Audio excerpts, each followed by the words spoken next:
Listen to me. Think. I can't think anymore, George. I can't think anymore. It hurts. Where's that money, you silly, stupid old fool? Where's that money? You realize what this means? It means bankruptcy and scandal and prison. That's what it means. One of us is going to jail. Well, it's not going to be me.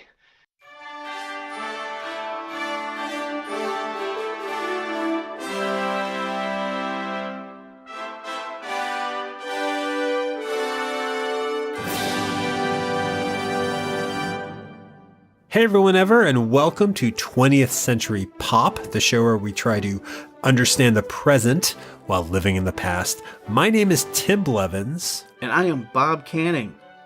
Merry Christmas, Bob Canning! Oh, that's not good. That was great. That was supposed to be a Jimmy Stewart impression, clearly. I thought Jimmy Stewart was in this room. Was it the impression, or was it the fact that, well, that's the only line I know of Jimmy Stewart, him saying Merry Christmas to an item? It was both. It was perfection, Tim.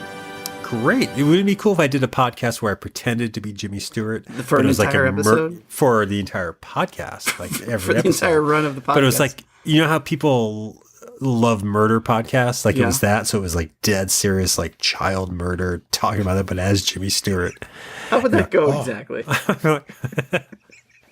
The boy was, I can't do it now. I know what that, the boy was, it's not even a Foghorn Leghorn. I don't know. I was all set to trash people who like. He came at him with a knife. That's pretty good. Maybe you should do that podcast, and I won't do it. That was Mickey Rooney. No, not Mickey Rooney. Jimmy Stewart. Jimmy Stewart's the name we were saying. And this is our Christmas episode, not our murder episode. Thank you, everyone, for tuning in. Thank you, Bob, for being here. Thank you, Christmas, for happening. Yeah.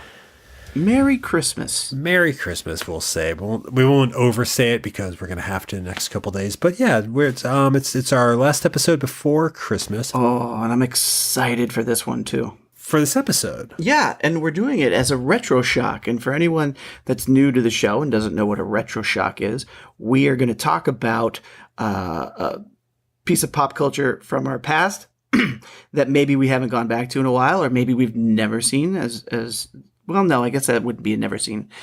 It is something we've seen but haven't gone back to in a while. And are we talking about Volunteers with John Travolta and Ari Gross? That might be what we're talking about today. No, but today we're retro shocking. I've seen that. That's true. We're going to today retro shock It's a Wonderful Life. I never watched this growing up. You never caught a bit of it? I knew what it was because I caught, we were talking about 90210, that episode last week, and on that episode they're watching It's a Wonderful Life. That's how I saw it. It was referenced in things.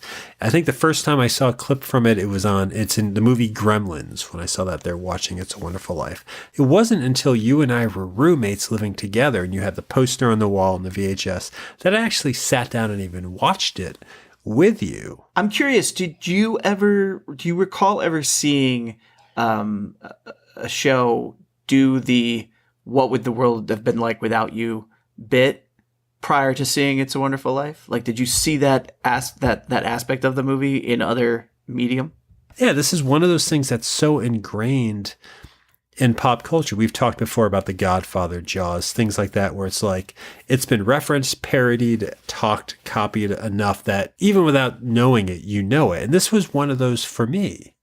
And I never quite got the fascination with it. I never wanted to sit through it. And honestly, when we met and you had the poster on the wall, you had an old poster for the movie that you put up in our dorm room, I think. Well, it was a new poster in the old style of what the original poster would have been like. Yes, I did. It was one of those things, and I think you have said this about me before. There are certain things coming out of high school that would have been my pop culture references. And I was thinking about these the other day in anticipation of this show. I was a very vanilla kind of guy, I guess, because I was a huge Huey Lewis and the News fan. Nothing controversial there. Harry Connick Jr. fan, a little modern jazz, and a big fan of It's a Wonderful Life. Those were my big three things. I guess The Far Side was the other thing, and that was maybe that's dark. That's maybe dark. The little bit of twist.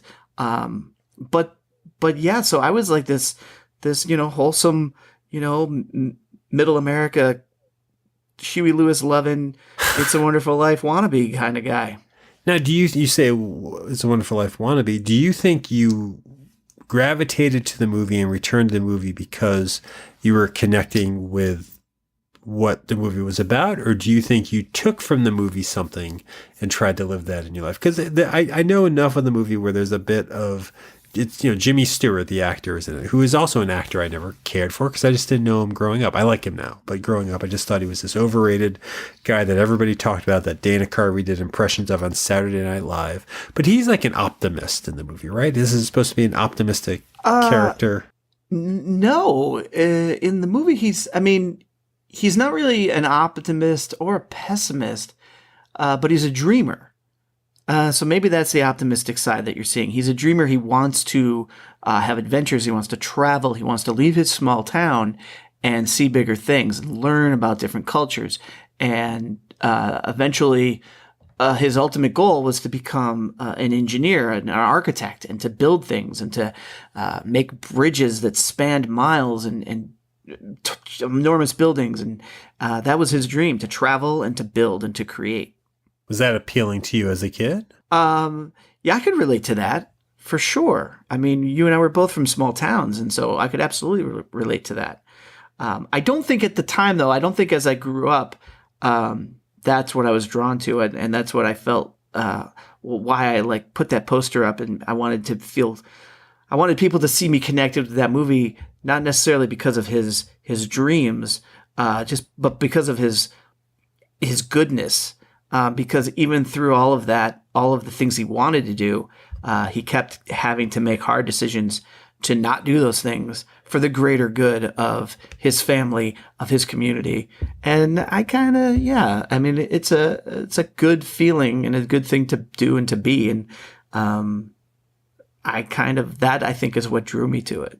Now, you had the poster up year round. You had it on VHS. Was this solely a Christmas movie for you? Yeah, I'd never really watch it any other time of the year. Oh, so it is very much that tradition. Yeah. And do you share that tradition now with your wife and your kids? I share it with my wife. I'm looking forward to sharing it with my kids. They do not sit through things that aren't cartoons for very long. They certainly aren't fans of black and white.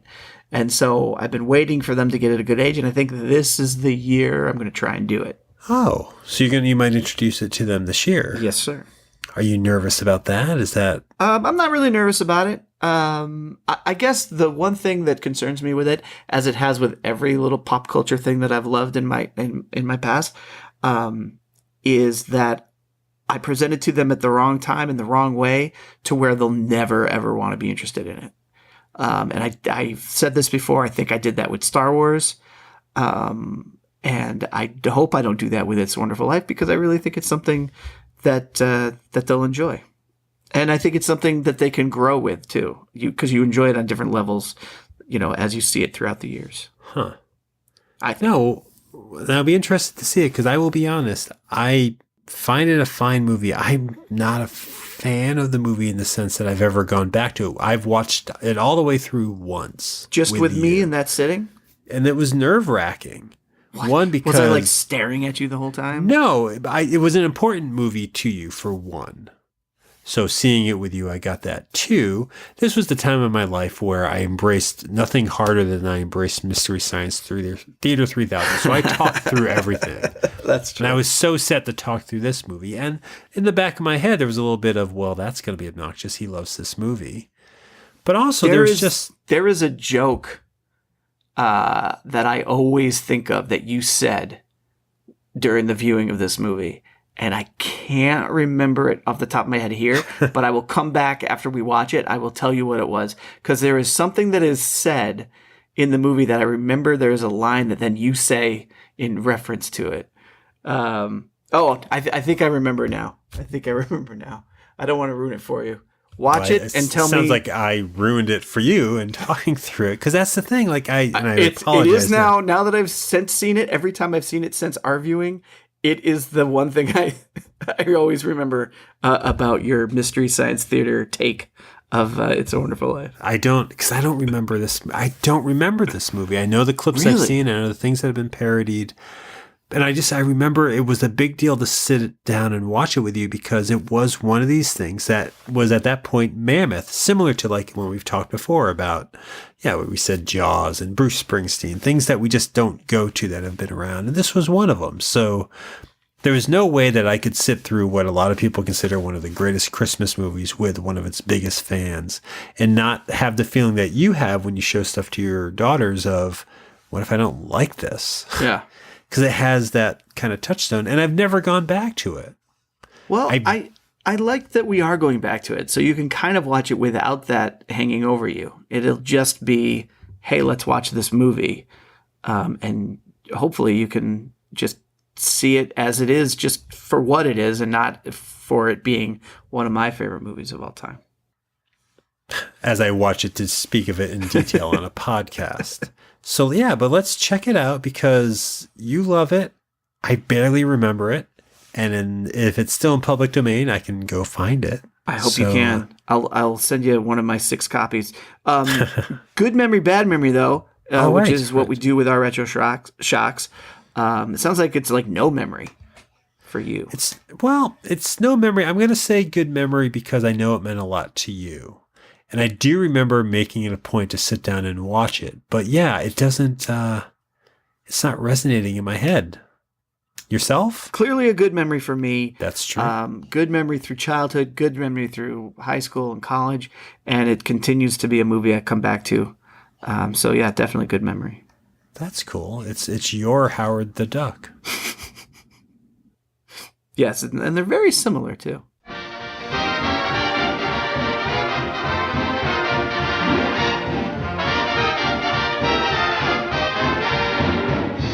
So when you watched it for the show, was this your screening of it for the year? Did you watch it with your family? Did you watch it by yourself? No, we did. We did a family viewing. With your daughters? It was my first time with the daughters. And how did it play for them? It did okay. I had to, tell them everything about the movie first. I tried not to ruin it, but you have to. Like, my kids will not watch anything unknown. Unless it's like at their age level and they really want it. But if they don't know what's going to happen, if they don't know if he's going to live or die, they want to know these things before they sit down and watch it. So as the movie began, I think one of them, especially the older one, got bored of it, and she would leave the room and come back, But the other one sat on the couch, watched it right through. There were a couple questions sometimes about what does that mean, what's happening, and that makes sense. And it was fun to engage and talk about it. The run on the bank was something we really had to get into. What was happening there and why it was important. Were you nervous sitting there with your kids? No, I wasn't too nervous like that they wouldn't enjoy it. It starts out with the stars, the angels talking, and that's really interesting for the kids. I think they got engaged pretty quickly with that. It's interesting, too, because that's what special effects were in 1946. Yeah, right. My impression of this film this time, and I don't think I had this last time, but what it seems to be about to me, the broader strokes, and what the character of George Bailey, the tragedy of George Bailey as a character is that this is the movie that's about being saddled with adulthood. This is a movie about being in opposition of every choice you make because it's the adult decision. Yeah. We see George, we hear him talk about how he doesn't want to stay in Bedford Falls. He wants to get out of Bedford Falls as a kid. He doesn't want to work at the savings and loan. That's what his dad did. He doesn't want to do that. He doesn't want to get married. He has all these things that we see him, he wants to grab life, travel the world, whatever, and not do all of these things. And each thing becomes, in a way, a responsibility for him. And this optimism that the town knows him for, this jovial, buoyant guy running around, that's, in a way, that's all a coping method. Yeah. When Jimmy Stewart first shows up, he's a little too enthusiastic for me at the beginning. Oh, for you? For me, he is. I mean, I don't quite know what's up with he's got almost like a baby voice, like, "Cute, it's so exciting." Like, it bothers me. We get it. You're a good guy, blah, blah, blah. Well, he's also an older gentleman playing a younger version of that character, because he's got to kind of, maybe that was a little bit of the choice that they made to make sure we saw him as the younger version that we're going to see kind of grow throughout the movie. But I can see how it annoys you. You're easily annoyed. And I'm saying annoyed. I'm saying that because I was thinking, like, is this the character, that just the kind of character that's in movies where it's like everybody loves him, and yet he's almost a borderline sex predator at times. He's a little too in your face. He's a little too perfect, where it's like in the real world, we would hate this person because it's like the goody, that the popular guy, the most popular, whatever. But, and again, it's a great performance, and pretty quickly, and this is why this thing about him, about this idea that he's getting the life he doesn't want through, the responsibilities of being adult. I like that this is a persona that maybe he's projecting. I could relate not so much to that, but what I do relate to, I guess, underneath that is he has a rambling sense of anger that comes up throughout the movie when he's annoyed, when he's frustrated, when things are falling apart. And that I could really relate to, because there is this weird thing of he gets mad at his kids and he apologizes to his kids. He gets mad at his wife and he feels bad about that. Even when he comes home at one point and he's furious with the day and it's supposed to be like, I just had the worst day, he holds his kid and he cries before exploding on the family. Yeah.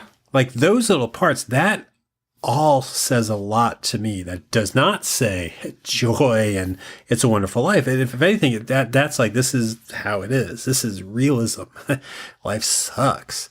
And I don't know, I enjoyed getting that wave in the movie. And it's a funny movie. And there's a lot going on. We're going to talk about a lot of it, but I don't know. What's your take on George as a character? What do you think at the heart of George Bailey? Do you think he's sincere? Do you think this is an act? I don't think it's an act. I think the heart of George, the thing that makes George George, is that he is just a good person.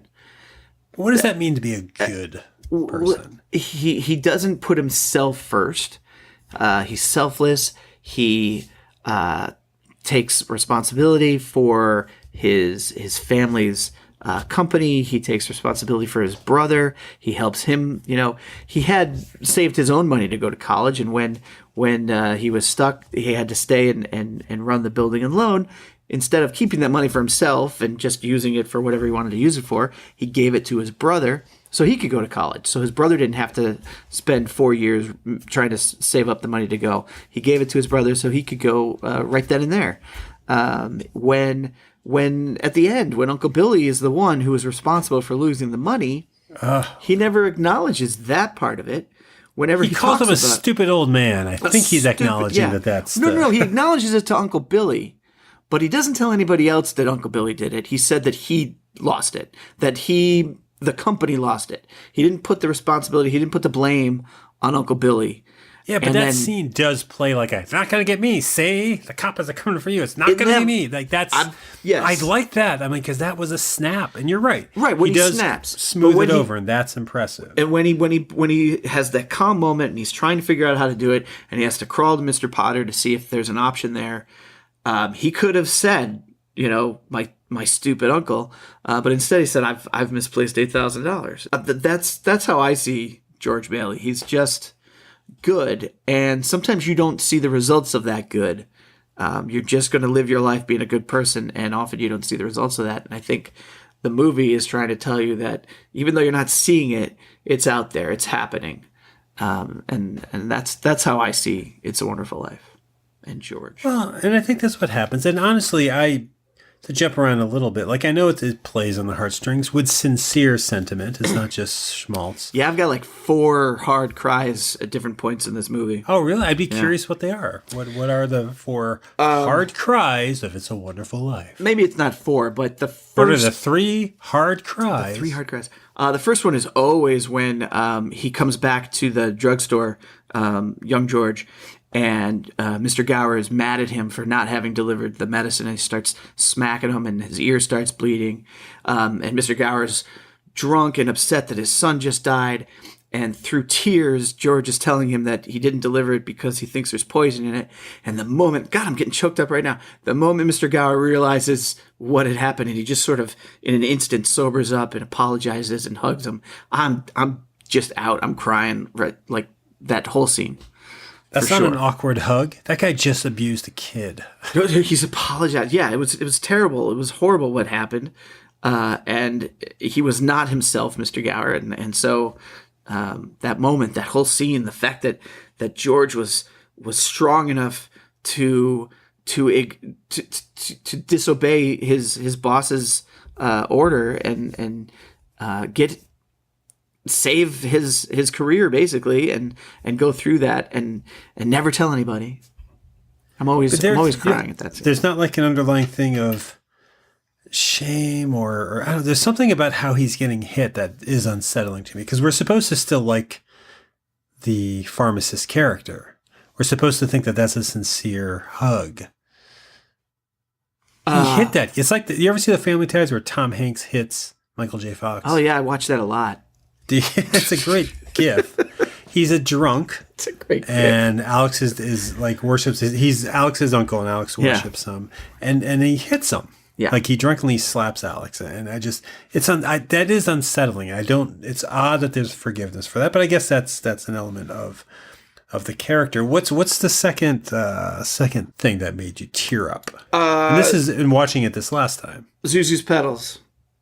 I will always cry when the happiness that George has when he realizes he's back into his regular world, his home, and he's so happy to see Bert the cop, and that his lip is bleeding, and then there's a moment of pause, of clarity, and he's like, Zuzu's pedals, and he pulls that out, and he goes, there they are, Bert, what do you think about that, or what do you know about that? And he's just so happy. So that always gets me, and I always cry I always start crying when Mary comes home. So he comes home, and he's kissing his kids, and then Mary comes home, and she's so excited, and she starts saying, oh, come downstairs, they're coming. I always start tearing up there. But then the waterworks totally break out when I think they're reading a telegram from Sam Wainwright, and George looks at Mary, and Mary, who's standing on a chair, looks back at George. When that exchange happens, I lose it because it's just love and happiness, and it's just love. She loves him so much, and he loves her. Is she given a fair character? The Donna Reed plays, is it Mary? Yeah, Mary. Yeah. This girl who's younger than George, correct? Yeah, by about 4 years, 4 or 5 years. Because they have a flashback where they meet, and George makes it a point of saying, "You're 18," like is his line. Yeah. Basically a way of saying you're legal, but he does, kind of that. And he steals her from a boyfriend, basically. Yeah. It's a sweet. It might be cinema's first meet cute, who knows, but it's this playful little flirt thing coming back to town.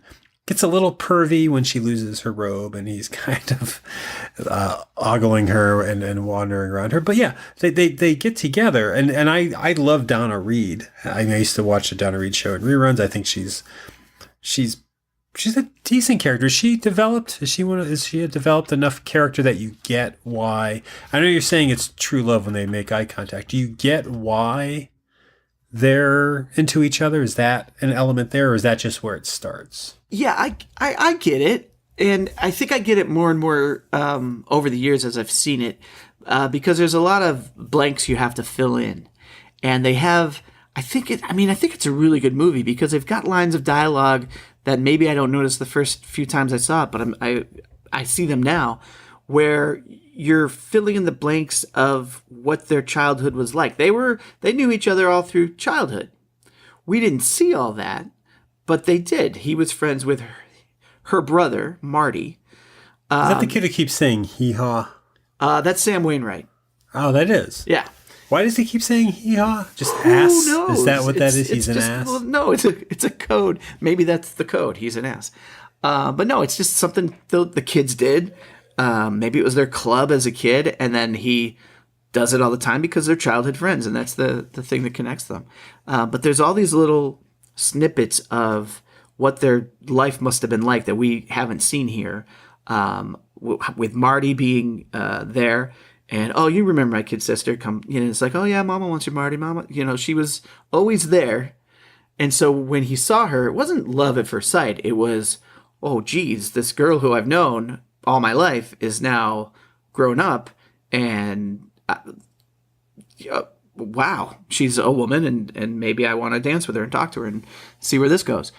And then, yeah, there's just little things like that with Mary, too, throughout the movie, where, yeah, we're not really following her story. We're following George, but we see enough of her that I think it's pretty well done. I mean, you see what she does. She's the one that gives up the money when the bank is closed and the building and loan, everyone wants their money back, and she's the one that has the idea for the money, and she's super supportive and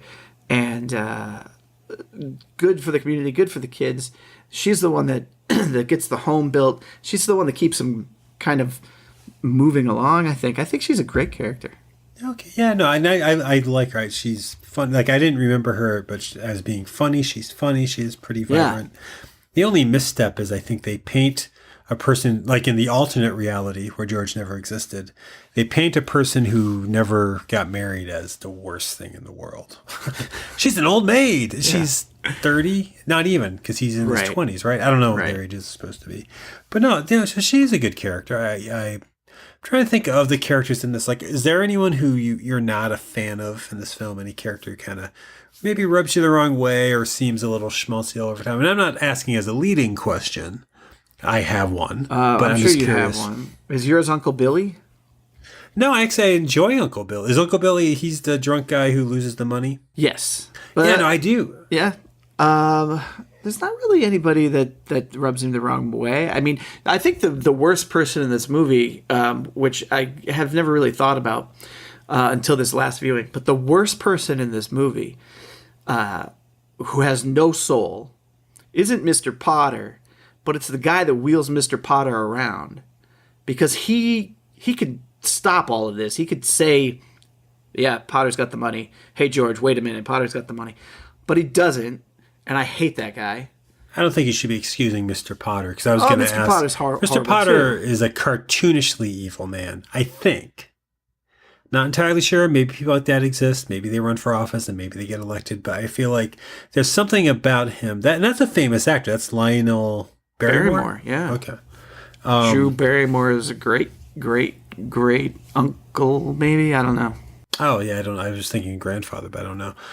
He is the movie's villain. He also gets away with it in the end, right? Like, there's no comeuppance for him. He doesn't learn a lesson or anything. There was supposed to be. In fact, I think they filmed a scene where, as everyone is in the house celebrating, there was a scene where they pull back from the house and Mr. Potter is going to leave the $8,000 at the doorstep. Oh, really? Yeah, because what's the code during that era where certain things could be done and not done in film? I should have looked that up. But there was one of the movie codes at the time was... Oh, or that villains can't win. Yeah, that villains can't win.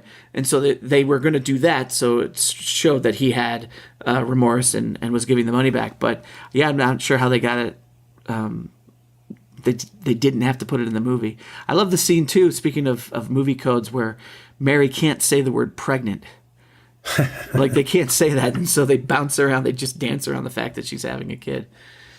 They can say make love, I noticed. She says make love in the movie. Violent love. Yeah, which is the Oingo Boingo song. I don't know if it's in reference to that. We should find out. But, yeah, no, that is the things they can and can't do. I don't know. There's something interesting. Mr. Potter is a cartoonish villain, maybe? I mean, what do you think? Is that a... Yeah. I know you don't like the guy pushing him around, and I get that. He's Scrooge McDuck, right? To a point. Scrooge McDuck is Ebenezer Scrooge, I think. Oh, that makes sense. No, but he's that I'm guessing. He's that kind of cartoonish, evil, rich guy. Well, he's not like going around like money. Like, he's not necessarily doing that, except for the scene where he actually does steal the money. I'll tell you what I like. You're asking me if I like the uncle character. What is his name? Uncle Billy? He calls Mr. Potter. He calls Mr. Potter a Nazi in the movie in a very roundabout way. He actually says to Mr. Potter, not every heel was in Germany or Japan. He's calling him a Nazi, which I'm like, that's during the war. That's pretty sharp of you, drunk Uncle Billy. But, no, that was Uncle Billy's best day until he lost the money. It sure was. He put an old man down for his collusion with the Third Reich. He probably took an apple, polished it, and bumped it on his arm or something. I bet that happened. He had a squirrel crawl up on him. What's with the animals at the bank? There's a bird flying around. And during a very emotional, painful scene where Uncle Billy is bawling his eyes out because he let George down and lost all the money, a squirrel comes into the scene. A squirrel to console comes into the scene, I guess. Yeah. Don't be nuts. I don't know what he says, but yeah, I didn't quite. I guess maybe those are Frank Capra's friends. I don't know. I don't know. I remember reading about it years ago. There was a reason for it, and I can't recall what it is. I'll see if I can find the book. The character you don't like him because because you're not supposed to, because that's the character. There's no one in the movie where you think maybe is distracting or doesn't work out or anything for you. No, not really. What are you going to say? I'm curious. What do you got? Well, Nick the bartender? No, that's my favorite character. I love Nick the bartender. That's Sheldon Leonard, the creator of All TV of the 50s and 60s. I love that guy. Actually, interesting point with that guy, because we see him early in the movie. He works for the guy who's Martini, who has this bar. When reality shifts and Bedford Falls becomes Hell Valley from Back to the Future Part 2, Nick the bartender, the bar is called Nick's. Nick the bartender runs it. Yeah. His life is better without George Bailey. Like, he actually gets to run the show. It's his location. I guess, but does he seem like he's a better person for owning that bar? I mean, that bar looks like it's got a lot of floozies in it. Well, that's what the drugs. town. Like, it's funny. I don't remember this. The town becomes a 1940s brothel. Yeah, like, it becomes strip malls and life. So he's doing what he's doing. He's giving the clientele what they want. He's running a show. I think he's doing all right.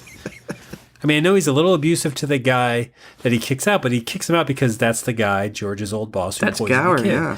I don't know. I love that character. I wish he was in it more. I think it's fine that he's not. And it's not that I hate this character. It's just, and he's necessary. So you hate Clarence? I'm not a big fan of Clarence. Oh man. Well, I get it to Clarence, a point. I mean, I know why he's there. He's a simpler man. They call him an idiot. The talking galaxies at the beginning. Yeah. They call him what is it? They refer him. They compare him to the intelligence of some animal. I'm forgetting what it is. I can't find it in my notes. He's got the brain of a turnip. No, I don't know. Turnip. I was trying to do a Balky impression and I didn't. So we'll cut that. Turnip. No, and again, I know why he's there. He's this child. He's a man-child. He's cute. He's got the high-pitched voice. He's an angel. He doesn't quite know how the world works, but he does. And he's there for an important reason. And that's fine. I wish it was a different actor. I wish it was something was a little different, because it's a little too...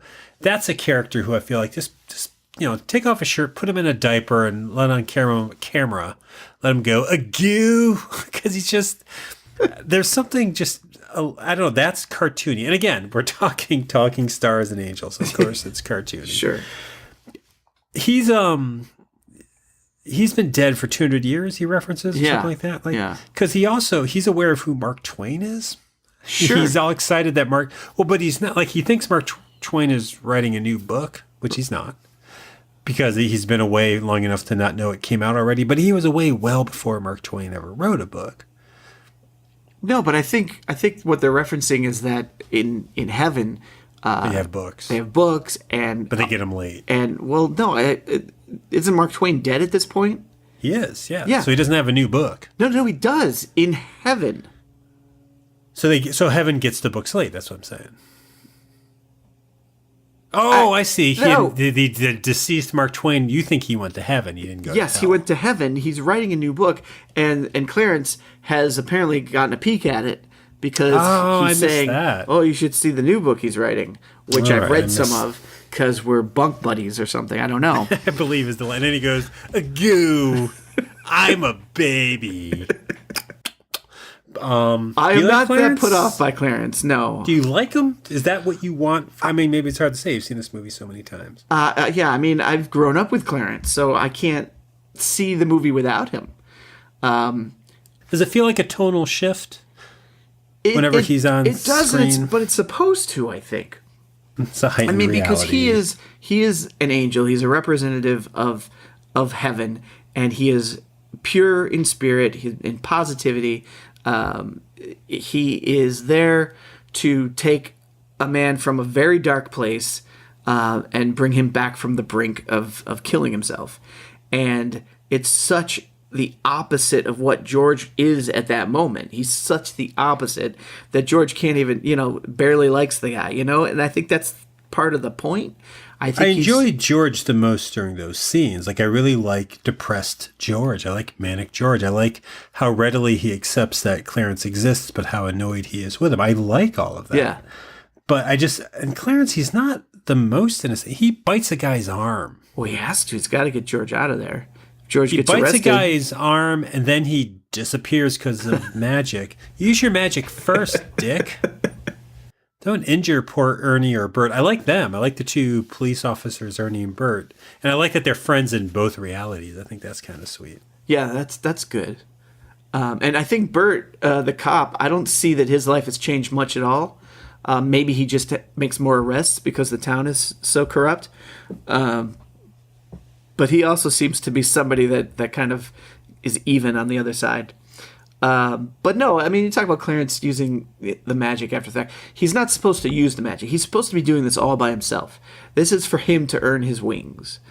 Which is a weird rule, because he's already an angel. He's already a being that exists past death.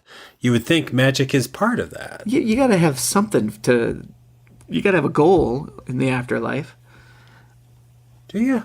Because if it's eternity and you have a goal, you should either set a goal you'll never achieve, or you get it and then you still have eternity. But once you have the wings, then you've got free TV. You can watch the past all by yourself. That was set up in the beginning. Free TV? What? No, he can't see the past. He can't look back at George as a youth because he doesn't have his wings yet. Oh, that's why they're telling us this movie. Yeah, so the other angel has to help him see it. And now that he got his wings, he has his wings now, so he can do that himself. That was part of the plus of getting wings. That's super. No, and again, I get why he's there, and he's not awful. I'm not saying I hate the character. I just, he's an old, when we first see him, it's a weird shot. George is on the bridge. He's about to jump. There's no, magical light that drops Clarence off. There's no, stepping out of the shadows. It's just, he's just standing there, kind of looking, staring at him like Michael J. Pollard or something. And I don't know. He's just this. I really think it is just that actor thought he was adorable. I'm going to play it so cute. I messed my diaper. So I don't know what it was, but I just said that. I don't know. He could have been Uncle Billy. He was, he auditioned for Uncle Billy. See, I would have liked a drunk angel, or an angel with a little bit of a fault. Maybe it's too late in the game. Cause again, it's just, you're talking about, was I checking the time when I was watching it? I checked at one point to see where we were. It's 20 minutes right around the time that the story kicks in. Not the story. There's a lot to this movie. I'm just saying the part of the story that I know. Yeah, it's such a compact, and again, well-paced, quick. But this movie is very well-paced. I wasn't bored by any of this movie. I very much enjoyed it. I was with it the whole time. The parts I remembered came back. The parts I didn't remember were even better. I was all set to be annoyed by that Buffalo Boy "Won't You Come Out and Dance Tonight" song, but I enjoyed that. I was all set to be annoyed. Scene. Yeah, no, it is, and you're talking about a good pace, but it also shows just the slow burn of their relationship too. I mean, you're skipping through time, but I mean that's just the great kind of, like you called it, the meet cute. That's a great moment. I didn't mean to. That's a dumb phrase. But that's exactly how you get together. When there's somebody you're kind of crushing on, you got to have that kind of situation where suddenly you're in the pool and then you're fighting for clothes and then you're walking home in outfits that you weren't wearing, a half an hour ago, and just how weird of a situation they're in. It brings them closer quicker, and then pulls them right apart again when his dad dies. No, and honestly, watching it made me think a little bit about When Harry Met Sally. It's a nice sort of, they picked the right moments. I know I was asking earlier, do we know enough about Mary? And I guess we do. They picked the right moments. I don't know how many people wrote this movie. I know I saw on the list. Everything is integral to the plot. Maybe that's why it moves so quickly. Yeah. Everything we're shown of his past, from him sledding on the ice, rescuing his brother, to the stuff with the poison at the pharmacist, to every little thing comes into play, including their relationship. We are seeing it build. The house that they move into, the fact that he wants to be a travel whatever, and she blew up all of his brochures, all of that. So it's very well paced. I very much enjoy it. And no, I'm not putting it down. I'm just, it was interesting to me because while I enjoy the last 20 minutes, and while it is fun and enjoyable, and I did get choked up, and I'll talk about that in a minute. There's one thing that choked me up. Honestly, I almost enjoyed the front half of the front part of the movie more almost. There is a lot going on in that movie. And it's, you know, and it's, they don't keep flashing back to the angels that often, right? It's almost, it's easy to forget. Not that you would, because it's this pop culture, you know, and blazing on your head, but it's easy to forget that this weird fantasy, not science fiction, but this weird supernatural element is going on. Yeah, I mean, they only use them when they have to, you know, do a shortcut, when they've got to do a montage of moments or something, and they can fill in the blanks of who's done what and gone where. And it's not that often. There's just big chunks of just seeing life. Do you know the greeting card that the movie's based on? I know it was inspired by a greeting card that someone else wrote. Yeah, I guess he was an author and he just wrote a short story, and it was just a personal greeting card. He sent it, you know, just like you would send cards out to your friends and family. He included this little short story in the cards that he sent out to his friends and family.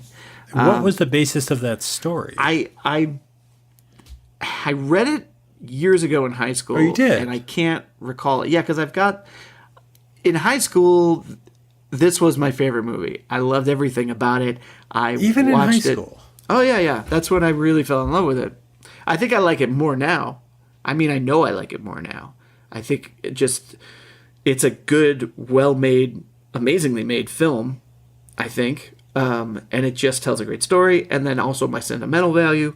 I love it. But how does it become a kid who got to grow up with the Goonies, with Indiana Jones, eventually with When Harry Met Sally, with cartoons, with Voltron, with He-Man? How does this piece of cinema that at this point was 40 years old, how does that become that kid's favorite thing at that time? I imagine that, you know, it's an interesting question. But I imagine I connected to the fact that no matter what, if you live a good life, things will turn out okay. And as false as that might be, just the sentiment of that, the idea of that, and seeing that in this story, a story that you see every year, and so it becomes familiar, and George is a family friend, basically. You watch it so often. And just this idea that right at the end, the signature, the inscription, in the book, where he says, "No man is a failure who has friends." That's the part that teared me up. Yeah. That's when I got choked. With only a moment to go in the movie. Yeah. I didn't think it was going to hit me. When that came up, I wouldn't have been able to talk if anyone asked me something, because that did hit something. Yeah. And it hits you because of everything that came before it. You know, all these little moments where really he was just living his life, helping somebody own a home, helping Gloria Graham move on with her life and try to become a better person. That was Is that Violet? That's Violet, yeah. Okay. I like that character. And just staying in town and keeping the family business running, which not only helped him, but it helped Uncle Billy. It kept the two other quirky characters at the building alone. They feel like they should have their little side sitcom show. The people who talk louder and faster than they need to talk? Yeah. Or are you talking about the squirrel and the crow? No. The woman and the little Eustace guy. I like them. But yeah, it's that. I think that's it. Plus, I was just a huge fan of Christmas time and holidays. Okay, I get that part. Then you have it all that tied in together, and I used it to kind of identify, I think, maybe who I wanted to be as a person at that time. You wanted to be a depressed guy who has to settle. I wanted to be a good guy who had friends. Which means settling is what this movie teaches. That's the thing. This wouldn't have spoken to me as a child. That's what I'm trying to figure out from you, because at 10, I didn't have the sense of, of the mistakes one makes in life, of decisions in life to move forward, of helping people in that sense. I don't know what I would have thought of this, because again, I only knew it for what the last 20 minutes are. Because who doesn't want that? I would have loved for that to have happened. Somebody showed me last night what life would have been like without me, and I'm happy. It makes me happy, whatever. I would have loved that. But watching it now at 43, I mean, again, because last time I watched this, I was probably 23. Even then, I don't think this movie would impact me. Like, I would get the sentimentality of the end, but also that stuff doesn't always sit with me. I can be touched by it, but then I'm also like, everyone's singing a song. They brought all the money in a basket, which probably wasn't the smartest idea. And the guy who lost the money is carrying the basket. But this time around, there is something sad and consoling now as an adult in that this is someone who didn't get the life he thought he wanted. Some of which were great things to want. It's amazing to want to get out of the town you grew up in. It's amazing to not want to go into the financial work, to want to be an explorer, see the world, or engineer, or build things.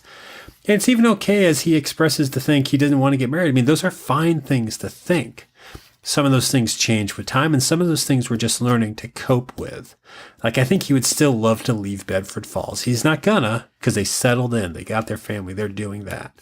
Probably doesn't want to work at the savings and loan. He's gonna to keep it running because now he owes all these people. So there's this weird acceptance in life that the life that he wanted as a child and can still flash back is not the life he got. He's with the person he wanted to be, and they have kids, and that's all great. The end of this movie doesn't ring false to me. Like, I believe it. I believe that feeling. I think his life's still not great. It's good. It's a good life, and he's happy for it. The next day, it's nothing like he didn't change, which I think is fine. There's no Ebenezer Scrooge change with George Bailey because he got reminded, basically, which I think we need sometimes, reminded that here's some good things. Here's some people who care. That's great. That's why I think that line that Clarence writes in the book, that no man is a failure without friends. What was it? I forget. No man is a failure who has friends. Yeah. Which is harsh if you don't. That'd be a harsh thing to read. But why that choked me up is that simple reminder of the big things we think in life, the big things we want, the things that I want. I want to be a screenwriter. I want to be this well-known podcaster, blah, blah, blah, blah, blah. I've got a couple people I get to talk to. I've got you on this microphone once a week. I've got, a small circle of friends. That is to think about. That does matter. That is satisfying. And it's on such a micro scale to the bigger deal, the bigger issues. And I think, the title is almost hyperbole is what I'm trying to say. It's a wonderful life. It's like, well, it's good. Not good enough, just it's good. It's a good life. And I that meant something to me watching it this time. And it wouldn't have in the past. Because I could get caught up in the emotion, but I was not looking forward to the end of this movie while I was watching it. I did not want to see everyone's cheering and they're all going to sing and Merry Christmas Movie House. Like all of that I thought was going to play so flat. And it didn't. It felt pretty authentic. I actually liked Jimmy Stewart. Like I was prepping to once again think like, oh, he's talking like he's a baby, but no, it's a goo. It worked for me. Good. But it would not have as a kid. I would have been with people who liked it, and I would have been in my head making fun of it. You had said in the first half of this show that when we watched it, I remember I was making jokes about it. What was the joke? Oh, the joke that has stuck with me all the years, and even now as I watch it, and the line is said, I hear your comment in my head. It's when they just voted down Potter. And they're going to keep the building and loan open. And George is about to leave to catch a train to go to college.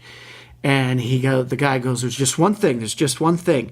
They want you to stay on as the CEO or whatever it is. And George goes, well, no, Uncle Billy, he's your man. And you say, if he can't do it, no one can. That was it. That was it. That's the joke. That was the height of comedy in 1998. I'm not saying it was the height of comedy. And prophetic, because he can't. I'm saying it's the thing from that viewing that I will always remember. I was hoping it was this some heated moment, this insightful huge moment where he has to make the decision of, do I let them close down the building alone so I can go to college, or do I stay on because they need this place and I'm going to stay on?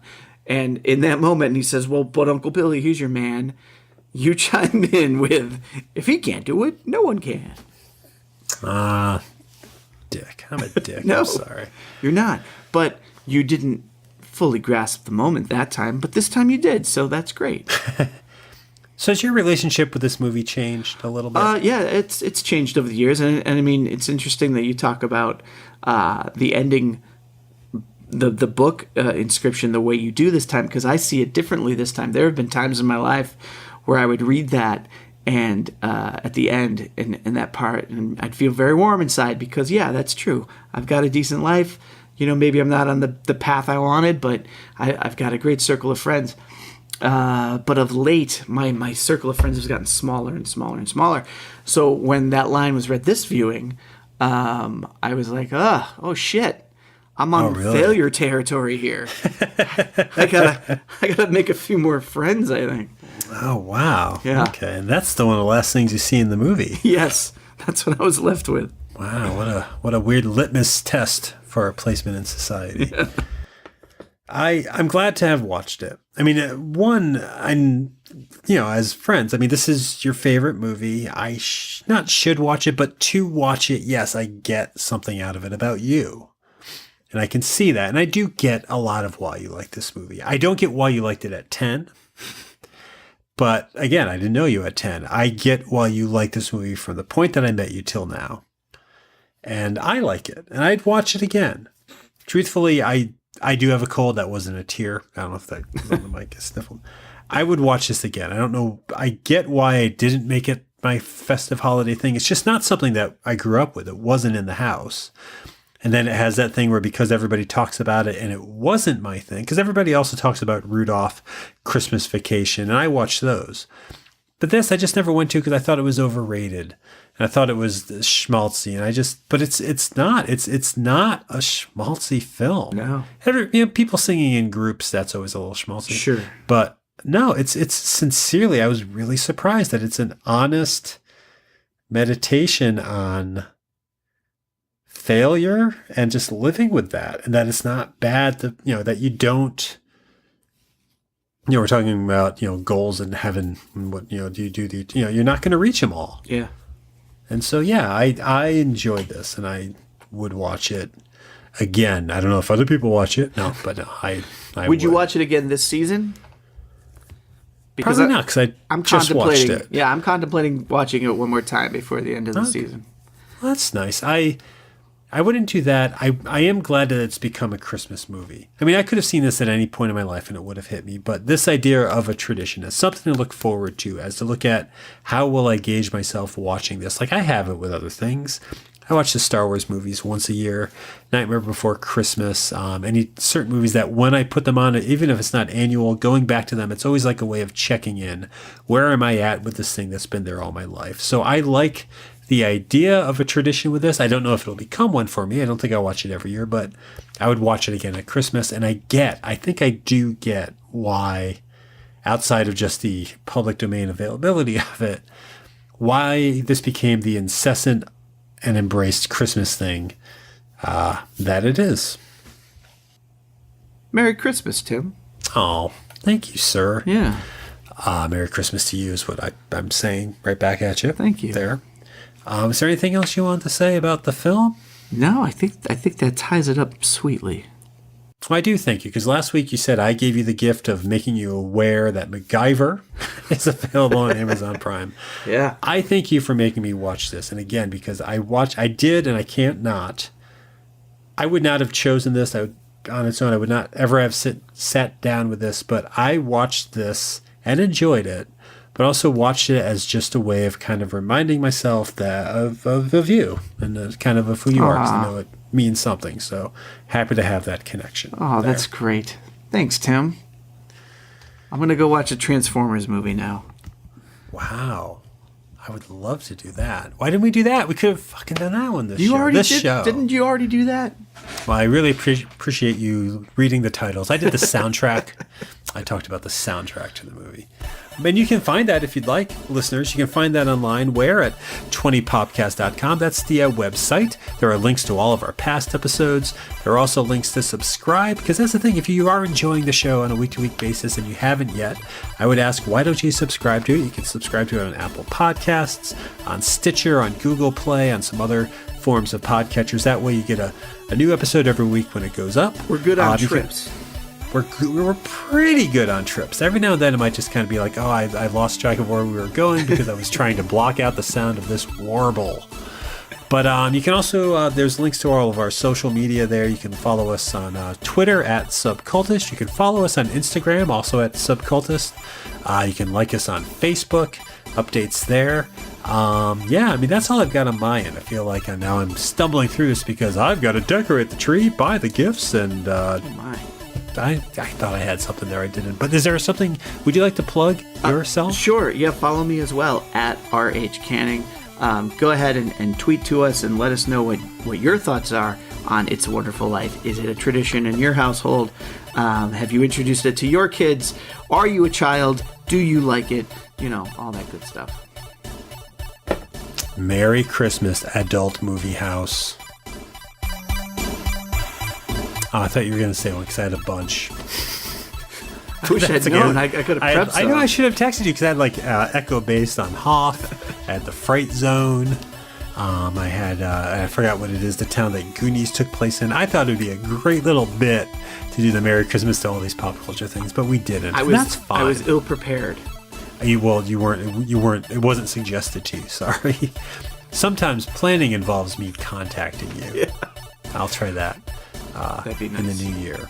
But yes, Merry Christmas to you, though, and to you as well. Thank you. And to you, the listener at home. And to you at the Adult Movie House.